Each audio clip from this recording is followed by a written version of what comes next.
Eliza Fletcher was born on November 9, 1987, in Memphis, Tennessee. Her family was well known in the area. Her grandfather owned a private hardware supply company valued at over $3 billion. They were recognized not only for their wealth but also for their generosity, always supporting local charities and making a meaningful impact within the community. Although Eliza was expected to inherit the family business one day, she had different aspirations. She wanted to become a teacher.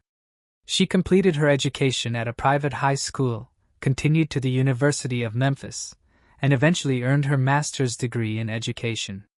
And she wasn't just academically talented. Eliza was also an accomplished athlete. She played on her university's soccer team, enjoyed running, and participated in marathons whenever she had the chance.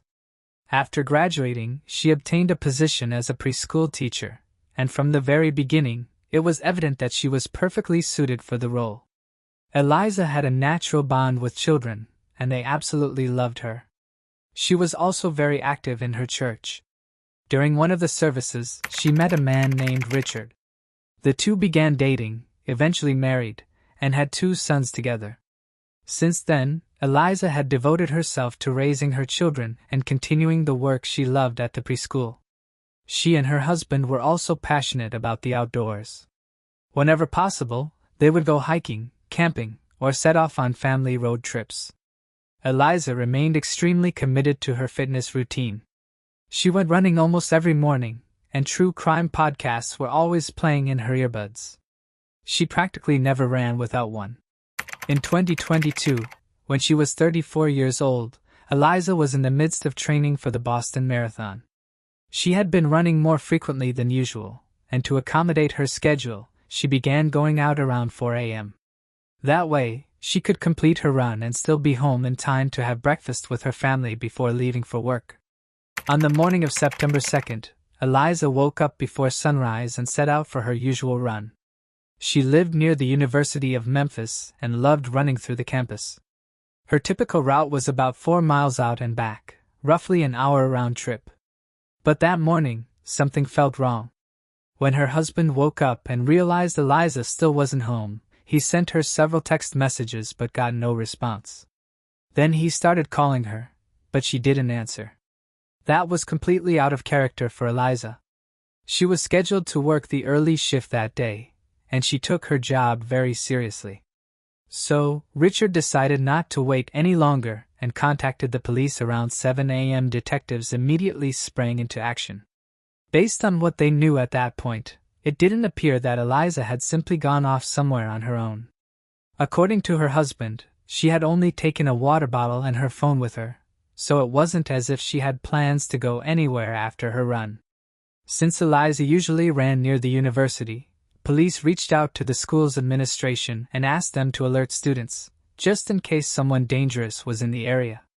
Given how well known Eliza's family was in Memphis, news of her disappearance spread quickly. Local media picked up the story almost immediately, and within hours, theories began circulating throughout the city. One of the most common was that her husband might have been involved, since in cases like this, the spouse is often the first person people suspect. Viewers closely watched his interviews, trying to determine whether there was anything unusual about his behavior. But from the start, police had no reason to suspect Richard. Everything indicated that he had been at home when Eliza left for her run. Officers were dispatched to canvass the area, and detectives began collecting surveillance footage along Eliza's usual route. Before long, they found her on camera, running as she always did, with nothing appearing out of the ordinary. But then they reached one particular camera position just a short distance from the university, and what they saw was chilling. At 4:20 a.m., Eliza ran past a parked SUV. A few seconds later, a man jumped out and ran after her. There was a brief struggle before he forced her into the vehicle. The car remained there for another 4 minutes before driving off, with Eliza inside. Now that investigators knew they were dealing with a kidnapping, the case intensified immediately. Additional resources were brought in, and the priority was clear: find Eliza alive. The suspect had been captured on camera, but the footage was grainy and provided little useful detail. The same went for the license plate, It was too blurry to read. Still, detectives noticed something significant. Reviewing footage from other cameras, they saw the same SUV pass by Eliza just minutes before the abduction. Even earlier, about 20 minutes before it occurred, the vehicle had been circling the area near the university. It appeared that the driver had been deliberately searching for someone. Once he spotted Eliza, he parked ahead and waited for her to run past. Police shared the footage with local media, hoping someone might recognize the man. They also managed to identify the make and model of the SUV and noted that it had a broken tail light. But even with that detail, tracking the suspect down wouldn't be easy. Meanwhile, police received a new lead. That same morning, someone found a water bottle and a cell phone lying by the side of the road, roughly 7 miles from where Eliza had been taken. The person turned them over to police, but it took several hours to confirm that they were connected to her disappearance. With help from her family, detectives verified that the phone belonged to Eliza. It appeared that the kidnapper had thrown it out the window while driving. But that wasn't all. Right next to the phone and bottle, investigators discovered something else: a pair of men's flip-flops. Police were nearly certain they had been discarded along with the other items, which was strange. Why would the suspect get rid of his own shoes? One theory was that the sandals might have been stained with blood and he was trying to dispose of the evidence. But that also suggested one important possibility. If he had been wearing them barefoot, they could contain traces of his DNA. The flip-flops were rushed to the lab for testing while officers continued to search the area. Thanks to this discovery, detectives had a better idea of the route the suspect might have taken and focused their search along that path. But it didn't lead anywhere. That continued for several more hours until detectives finally received a call from the lab. Forensic experts had successfully extracted a DNA profile from the flip-flops, and it came back with a match in the FBI's database. The sample belonged to a 38-year-old man named Cleatha Abston. As you might have guessed, the fact that his DNA was in the system meant he had a serious criminal history. But more on that later. For now, detectives had a name, and they immediately shifted their focus to locating him. The next day, Saturday, officers spotted Cleatha's car on the road. He attempted to flee and even managed to evade them briefly, running into an apartment where his brother lived. However, police quickly caught up with him, and Cleatha was taken into custody. He was brought in for questioning right away, but he denied everything.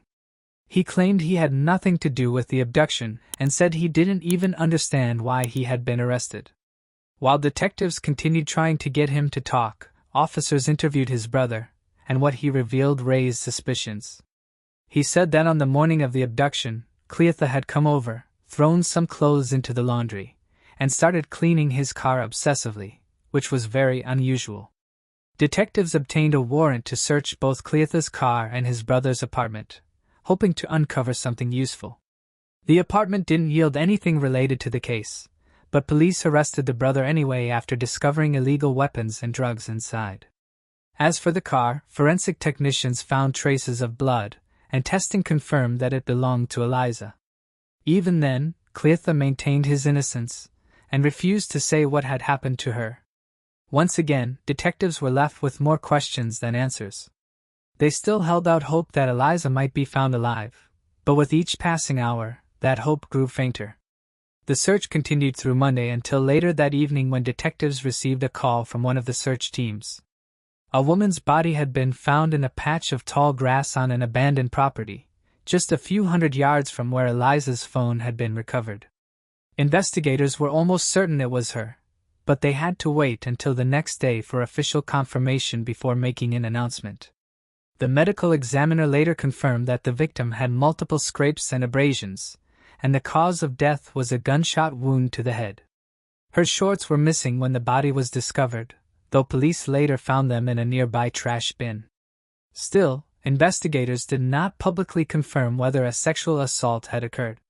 Even though Cleatha continued to deny everything, the evidence against him was overwhelming, and eventually, he was officially charged with first-degree murder.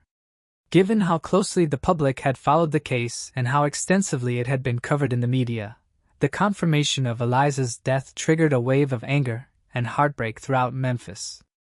But what came next turned that outrage into full-blown fury. Because details of Cleotha's criminal past had just surfaced. He first came to the attention of police when he was only 11 years old, when he was sent to juvenile detention for robbery. But that was only the beginning. Between the ages of 11 and 16, Cleotha was arrested 16 more times for offenses ranging from petty theft to illegal gun possession, assault, and gang activity. At 16, he ended up behind bars again, this time for sexually assaulting a man. He served 6 months in juvenile detention and was then released into his mother's custody. But just 2 weeks later, he was arrested once again. That time, he kidnapped a well-known attorney at gunpoint, forced the man into his car, and drove around searching for an ATM. When he made the man get out to withdraw money, the attorney began shouting for help, and Cleotha was arrested. Even though he was only 16, the court tried him as an adult and sentenced him to 24 years in prison. He served 20 of those years before being granted early release in November 2020. And that meant if he had served his full sentence, he never would have had the chance to go after Eliza, or anyone else. When Cleotha's case made the news, a woman named Alicia came forward, and what she revealed sparked massive outrage toward law enforcement. She said she had met Cleotha in the summer of 2021 through a dating app, and after a few weeks of chatting, he asked her out. That night, he told her to pick him up and gave her an address. When she arrived, Cleotha invited her inside. But the moment Alicia stepped into the building, she realized something was wrong. The place was completely abandoned. There was no way he actually lived there, and later it turned out that this was the same abandoned property where Eliza's body would eventually be found. Once they were inside, Cleotha pulled a gun and forced Alicia back into her car, where he sexually assaulted her.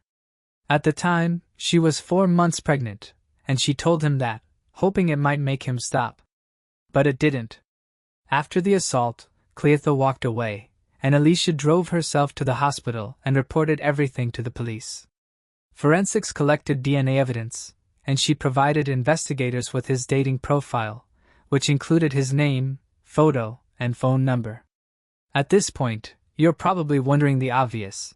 If this assault occurred more than a year before Eliza's abduction and police had everything they needed to arrest Cleotha, then why was he still free? The answer was as simple as it was infuriating.